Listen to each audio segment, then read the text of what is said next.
Danny sedang mencium istrinya. Lalu sekelompok preman diam-diam mengambil foto mereka. Ia meminta mereka untuk menghapusnya. Tapi justru foto itu diposting ke internet. Istrinya ingin Danny memberi mereka pelajaran. Namun, Danny dikenal di kota sebagai orang yang lemah. Bahkan ketika orang-orang menghina dirinya, ia tidak pernah melawan. Preman itu pun lalu memprovokasinya dan mengatakan bagaimana mungkin pecundang seperti dia bisa mendapatkan wanita secantik istrinya. Mendengar itu, Danny pun hanya terdiam.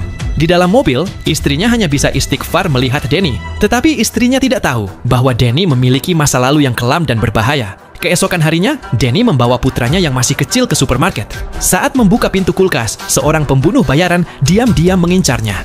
Lalu, dengan gerakan lincah dan cepat, Danny berhasil menghindari setiap serangan. Si pembunuh sama sekali tidak bisa menyentuhnya. Danny bahkan sempat mengambil sebungkus popok dari lantai dan keluar dari toko, membuat semua orang yang melihatnya terkejut. Menyadari rahasianya terbongkar, Danny langsung melaju pulang dengan kecepatan tinggi. Namun setibanya di rumah, ia berlagak seolah tidak terjadi apa-apa. Para tetangga hanya terdiam kaku, terpana dengan apa yang baru saja mereka lihat.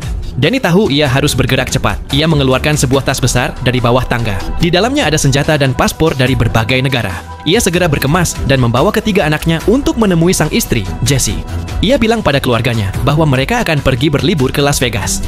Saat Danny hendak keluar dari tempat parkir, ia melihat seorang pembunuh bayaran sedang mengawasinya. Tepat pada saat itu, sebuah bus melintas, dan dalam sekejap mobil Danny menghilang dari pandangan. Ia mengira berhasil lolos, namun tak lama kemudian, mobil si pembunuh sudah berada tepat di belakangnya. Saat itulah Danny sadar pasti ada pelacak di mobilnya. Kalau tidak, mereka tak mungkin menemukannya secepat itu. Untuk mengatasi masalah itu, ia pergi ke dealer mobil tempatnya bekerja. Ia mengangkat mobil pura-pura memeriksa, lalu dengan cepat menemukan alat pelacak yang tersembunyi di bawahnya. Ia mencabutnya, dan diam-diam menempelkannya ke mobil seorang rekan kerja yang hobi balapan. Begitu para pembunuh mengikuti mobil yang salah, Danny membawa keluarganya menuju Las Vegas. Tapi di perjalanan, ia menemukan masalah baru. Istri dan anak-anaknya mengunggah aktivitas liburan mereka di media sosial. Danny mencari alasan untuk mengumpulkan semua ponsel mereka. Lalu, tanpa peringatan, ia membuang semuanya ke sungai. Keluarganya terkejut. Danny hanya tersenyum dan berkata, "Liburan tanpa ponsel akan membuat kita lebih dekat."